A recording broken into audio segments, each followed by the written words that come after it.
went into this offseason more than $40 million over the cap. Is coming off an injury-plagued 2022. He was solid last year. However, his release will save Buffalo $5.7 million against the cap. And with Mike at least, there were multiple players today that I'm sure fans will be surprised are not coming back. In a few days, NFL free agency is officially going to take off, and we're in store for one of the most exciting NFL free agencies since the summer of 2022. I'm expecting a lot of player movement this year. Last year was a little bit more dead. This year it's going to get crazy, especially in the quarterback market. We're already seeing some very surprising decisions, primarily from a team that was one of the contending teams in the AFC, which without a doubt made them weaker, and it's all because of one individual. So before we get to the content, make sure you drop, like, subscribe, and turn on our notifications to help the channel grow. Now that we get all of that out of the way, work!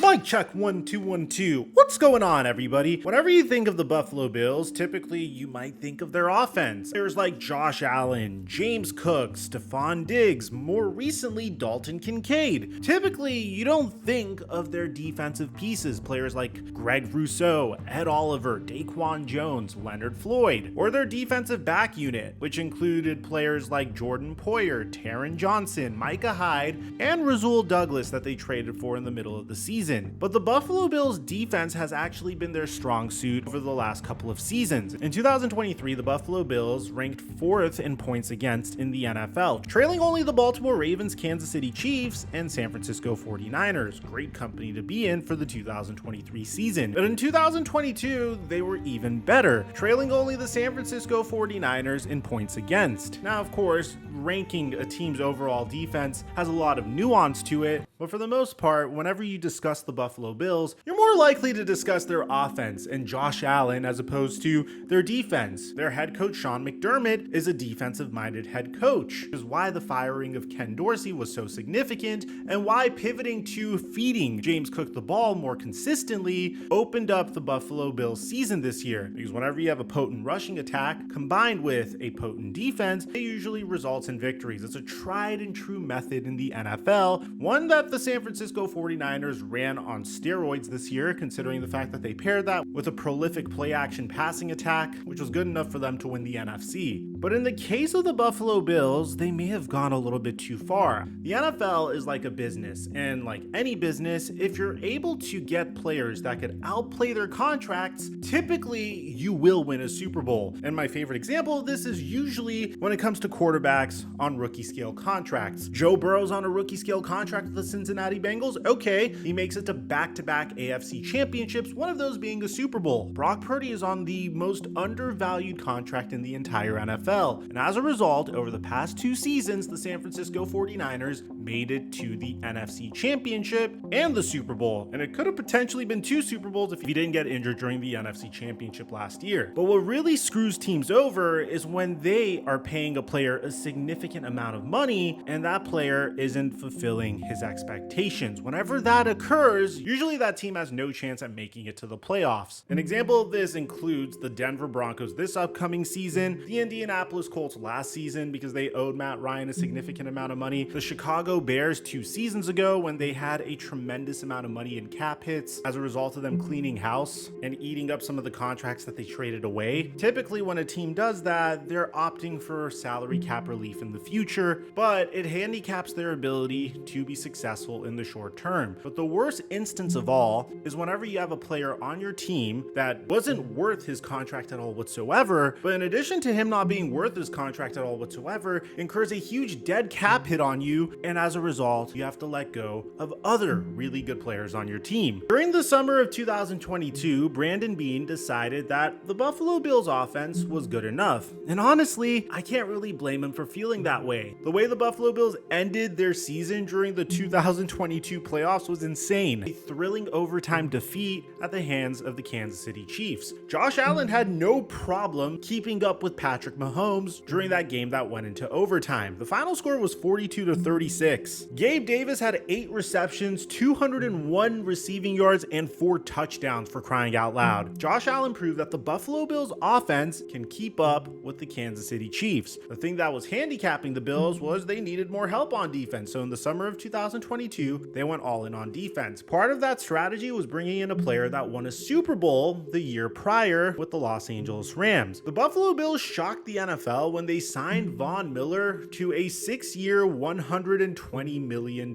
contract. Bear in mind that Von Miller was 32 years old at that point, and to be honest, things worked out for him remarkably. During the 2020 season, Von Miller didn't play due to injury. During the 2021 season, he split the season with the Denver Broncos, where he had 4.5 sacks in the beginning of the season, before the Broncos traded him to the LA Rams for 2nd and 3rd round picks in the 2022 NFL draft. Honestly, one of the most intelligent decisions that I think I've seen the Denver Broncos make in quite some time. Von Miller would go on to get 5 sacks with the LA Rams, but that's because he was on a defensive line with Aaron Donald and Leonard Floyd, accompanied by Jalen Ramsey, who is still playing well as a cornerback. And as a result, when he hit the free agent market, the Buffalo Bills just couldn't miss the opportunity to add additional defense. In Von Miller's first year with the Buffalo Bills, he was pretty solid, notching 8 sacks with them in 11 games. The problem is that Von Miller wasn't able to stay on the field. His 2022 season was cut short as a result of tearing his ACL in December, and he wasn't activated until October 7th, 2023 this year. And this is before we get to the point of his off the field issues, which we've covered in previous videos. When Von Miller returned after his ACL injury, he was clearly not the same player. How could you be? At this point, Von Miller was 34 years old. He played in 12 games for the Buffalo Bills. He had 0 sacks, and now this Von Miller contract is quite literally destroying the Buffalo Bills. In 2024, Von Miller will earn a base salary of $17,145,000 while carrying a cap hit of $23,784,000 and a dead cap value of $32.5 million. Translation, you could either choose between keeping Von Miller on your roster and him accounting $23.784 million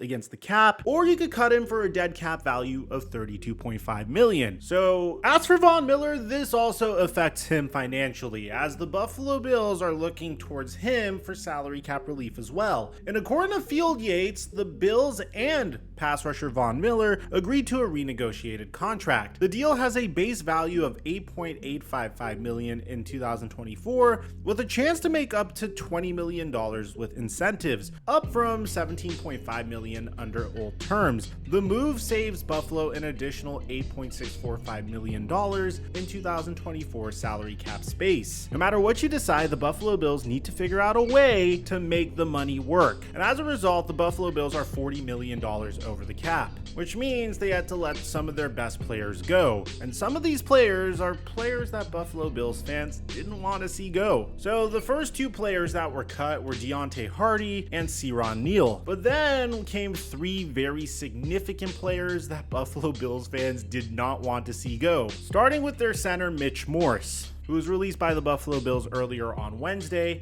and then the Buffalo Bills started taking apart their defense. Jordan Poyer, a player that has been a leader for the Buffalo Bills during his time there, was officially let go by the Buffalo Bills after a phenomenal season. I mean, this is truly one of the most crushing decisions that the Buffalo Bills had to make, but they really didn't have much of a choice here. I can't quantify how good Jordan Poyer has been for the Buffalo Bills throughout his stay there, and his play hasn't really fallen off at all whatsoever. Yeah, he's going into his 11th year in the NFL, but once again, he's been as consistent as ever. But it wouldn't stop there. The Buffalo Bills also had to let go of another truly talented defensive back that has suffered injury problems throughout the past couple of seasons, and that was Tre'Davious White. Tre'Davious White was their former first-round pick in the 2017 NFL draft, and whenever he could stay healthy, he was a very solid cornerback. Unfortunately for Tre'Davious White, that's where he kind of struggled. Tre'Davious White hasn't played in more than 10 games since the 2021 season, hasn't been a Pro Bowler or an All-Pro cornerback since 2020, I can understand why they made this decision, but I'm sure it's a decision that was very difficult for the Buffalo Bills to make. As a result of this, the Buffalo Bills freed up about $25.95 million